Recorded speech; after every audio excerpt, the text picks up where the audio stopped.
ভাইরা, রমজান মাস উপলক্ষে কিছু কথা বলি। এই যে রমজান মাস, এই রমজান মাসে কতজনে খুশি, কতজনে বেজার। বেজার কিভাবে করে, যারা গরিব মানুষ আছে, ফকির মুসলিম আছে, হাট বাজারে যায়, রাস্তাঘাটে দেখি মানুষের কাছে হাত বাড়ায়, তাই কিছু সাহায্য করে।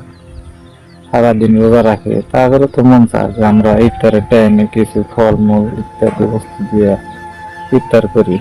কতজনে কত দামি দামি বস্তু দিয়ে ইফতার করতে আছে, গরিব মানুষগুলা পারে না, সেই জন্য মানুষের কাছে করাই চায়। সেই জন্য বলি, সবাই 10-5 টাকা, 2-1 টাকা যা পারেন দিয়ে সবাই সাহায্য করবেন গরিব মানুষদেরকে। আপনাদেরকে মন করলে দোয়া করবেন।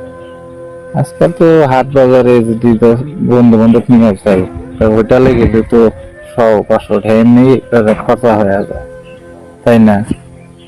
তাই আপনারা যা পারেন কিছু কিছু সবাই সাহায্য করার চেষ্টা করবেন। আল্লাহ আপনাদেরকে নেকি দিব।